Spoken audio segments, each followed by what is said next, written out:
ہمارے ملک میں جاٹ کی نسل والے اسلام لے کر آئے ہمارے ملک کے اندر، اور ایسے بہت سے لوگ ہیں جن کا تاریخ کے اندر نام ملتا ہے. کیوں؟ کردار سے، صرف کردار سے. مومنانہ، ٹھیک ہے. محمد بن قاسم کو لوگ بہت بدنام کرتے کہ محمد بن قاسم ایسا تھا، ویسا تھا، ویسا تھا، ویسا. بولتے نہیں بولتے؟ سمجھے؟ لیکن جب محمد بن قاسم ہندوستان فتح کر کے واپس جا رہا تھا تو یہاں کے راجہ رجواڑے اس کے دربار میں بیٹھ کر رو رہے تھے. بعد روایتوں میں لوگوں نے یہ تک لکھا کہ اس کے پیر پکڑ لیے. کیا بول کر پکڑا؟ آپ اگر جائیں گے تو پھر ظلم و ستم عام ہو جائے گا.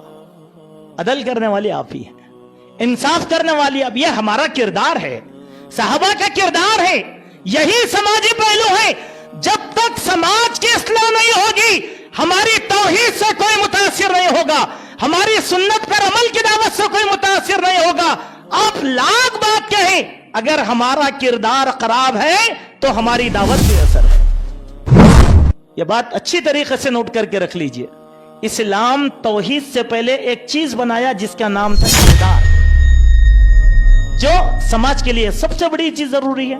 ہم کیا بولتے ہیں؟ اول توحید ہونا. ہمارا کردار کیسا بھی رہے، ہمارا کردار کیسے بھی رہے. مولانا عبداللہ صاحب کی آپ نے تقریر سنا ہوگا، مولانا عبداللہ عمری مدنی کی. وہ اپنی تقریر میں ایک واقعہ بولتے ہیں ہم مسلمان کیسے ہیں.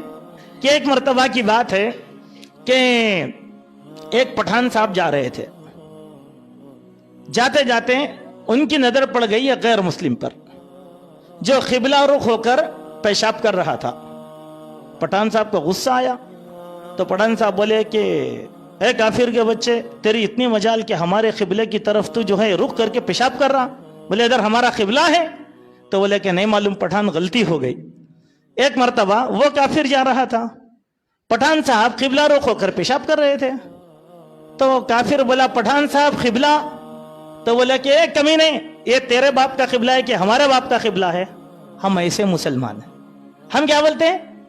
کوئی اگر ہم مسلمان خود غرض، ہمارا کردار خراب، ہماری عادتیں خراب، ہماری زبان خراب، ہمارے گھر میں گالی گلوچ، ہمارا لینا دینا خراب، ناپ تول میں کمی ہمارے پاس، حقوق کی عدم ادائیگی ہمارے پاس، پھر ہم بول رہے ہیں کہ ہم توحید والے ہیں، ہماری دعوت قبول کرو.